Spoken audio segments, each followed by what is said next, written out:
Sa mabilis na takbo ng teknolohiya at internet, may mga bagong gawi tayong nakikita online. Ngunit lahat nga ba ng kilos sa internet ay naaayon sa pamantayan ng lipunan? Sa video na ito, tatalakayin natin ang internet deviance sa perspektibo ng sosyolohiya, isang masusing pagtingin sa mga online na paglabag sa inaasahang asal ng lipunan.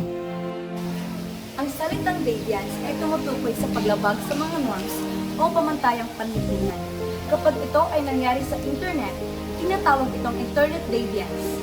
Kabilang dito, ang mga gawain tulad ng paghahanap ng madaling pera online. Maraming tao ang naghahanap ng madaling paraan para kumita lang online. Sa tulong ng teknolohiya, naging posible ito. Pero hindi lahat ng paraan ay ligtas o legal.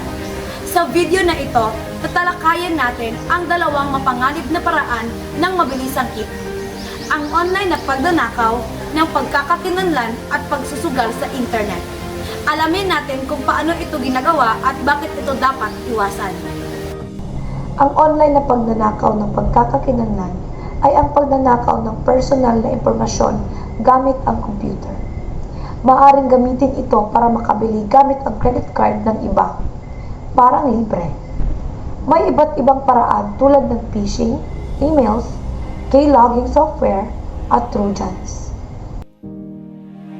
Ang pagsusugal online ay masasabing sugal talaga.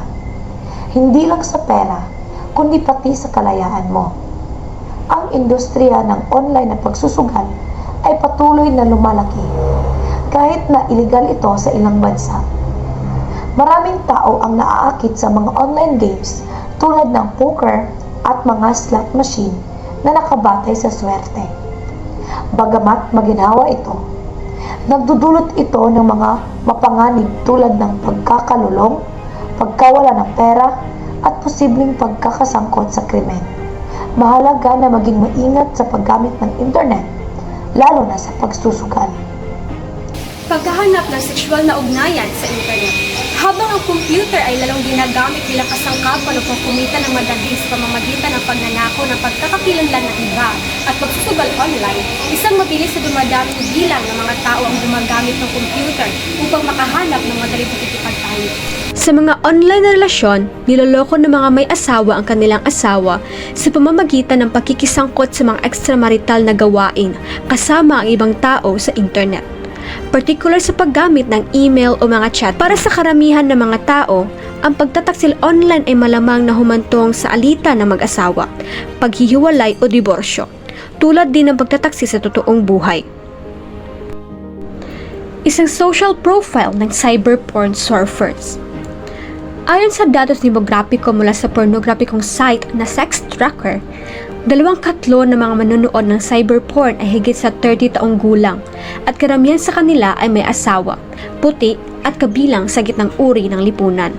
Pagpapalaganap ng galit sa online. Sa kontekstong ito, ang internet ay maaaring magsilbing instrumento ng mga individual upang iparating ang kanilang antagonismo. Dagdag pa rito, nagiging plataporma rin ang cyberspace sa pagpapalaganap ng puot laban sa mga grupong nasa laylayan ng lipunan, gaya ng mga minority, prejudisyo at diskriminasyon sa larangan digital. Sa pag-usbong at malawakang paggamit ng internet, naging mas madali para sa kanila na mailantad ang ganitong uri ng prejudice, nang hindi agad nahaharap sa pagbatikaw sa anumang uri ng paghihiganti mula sa iba.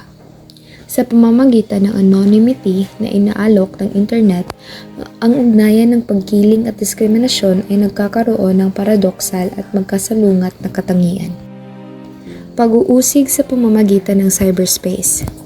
Ito ay tumutukoy sa paggamit ng internet o email upang paulit-ulit na mangabala, mangharas o magbigay ng mga banta sa isang tao.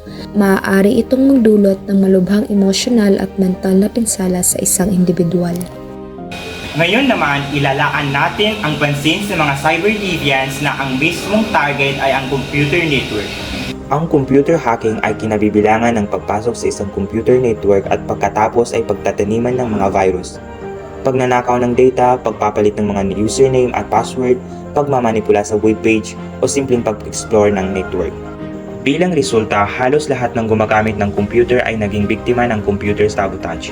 Ang cyberterrorism ay tumutukoy sa paggamit ng teknolohiya partikular na ng internet at mga computer network, bilang kasangkapan sa paggawa ng mga gawaing teroristiko. Kabilang dito ang paggamit ng email, mga website at mga naka-encrypt na mensahe upang makipag-ugnayan at magplano ng mga pag-attack. May mga dahilan kung bakit laganap ng deviance online. Una, anonymity. Maraming tao ang naging matapang gumawa ng masama kapag hindi sila kilala. Pangalawa, lack of regulation. Hindi agad-agad ipinapataw ang batas online. Pangatlo, ang influensya ng peer groups at media.